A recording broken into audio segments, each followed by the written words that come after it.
নমস্কার বন্ধুরা, আপনারা দেখছেন সরকারি সংবাদ ইউটিউব চ্যানেল।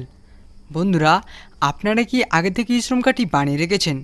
যদি আপনি বানিয়ে রাখেন তাহলে কিন্তু আপনার জন্য একটি বিরাট বড় সুখবর জানিয়ে দিল আমাদের কেন্দ্র সরকার মোদিজি। হ্যাঁ বন্ধুরা, আর এখনও পর্যন্ত যারা ই শ্রম কার্ডটি বানাননি, আপনারা যত তাড়াতাড়ি সম্ভব এই কার্ডটি বানিয়ে নেবেন।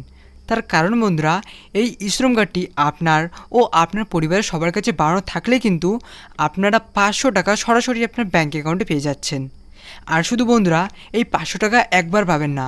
যেমন বন্ধুরা, লক্ষ্মীর ভাণ্ডারের প্রতি মাসে বাড়ির মহিলারা 500 থেকে 1000 টাকা পেয়ে থাকে, ঠিক সেই রকমই বন্ধুরা এই নতুন প্রকল্পে আপনারা আবেদন করলেই 500 টাকা সরাসরি আপনার ব্যাঙ্ক অ্যাকাউন্টে পেয়ে যাবেন মোদিজির তরফ থেকে। তাছাড়াও বন্ধুরা, এই ই শ্রম কার্ডটি আপনার কাছে বানানো থাকলে কিন্তু আপনি যদি গরিব দরিদ্র খেটে খাওয়া মানুষ হয়ে থাকেন, তাহলে আপনি 1 লক্ষ টাকা থেকে 2 লক্ষ টাকা পর্যন্ত আর্থিক সুবিধা সরাসরি আপনার ব্যাঙ্ক অ্যাকাউন্টে পেয়ে যাচ্ছেন। আর বন্ধুরা, এই টাকাটি পাওয়ার জন্য আপনাদের মোবাইলে একটি ফর্ম ফিল আপ করতে হবে। হ্যাঁ বন্ধুরা, আপনার মোবাইলে কী সেই ফর্ম ফিল আপ করতে হবে তা জানার জন্য অবশ্যই বন্ধুরা ভিডিওটি সম্পূর্ণ দেখবেন। আর বন্ধুরা, আপনারা যদি এখনও পর্যন্ত এই শ্রম কার্ডটি না বানিয়ে থাকেন, তাহলে বন্ধুরা আপনারা অতি দ্রুতই এই কার্ডটি বানিয়ে নেবেন।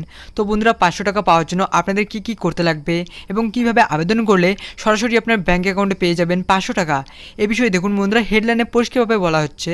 বন্ধুরা, লকডাউন এবং করোনা পরিস্থিতিতে ই শ্রম কার্ডে পাবেন প্রতি মাসে 500 টাকা। বিরাট বড় ঘোষণা করলেন মোদিজি।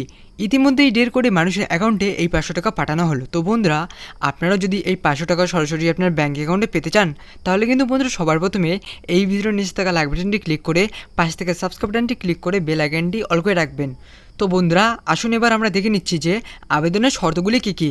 তো আপনার বয়স থাকতে হবে 18 থেকে 40-এর মধ্যে, মাসিক ইনকাম 15,000 টাকা কিংবা তার কম থাকতে হবে, ইপিএফও এনপিএস বা ইএসআইসি এর সদস্য হলে আপনি আবেদন করতে পারবেন না। তো আসুন এবার আমরা দেখে নিচ্ছি যে আবেদন করতে আপনাদের কী কী ডকুমেন্ট লাগবে। তো দেখুন, এখানে পরিষ্কারভাবে বলা হচ্ছে যে আধার কার্ড লাগবে, মোবাইল নাম্বার আর ব্যাংকের অ্যাকাউন্টের নাম্বার লাগবে।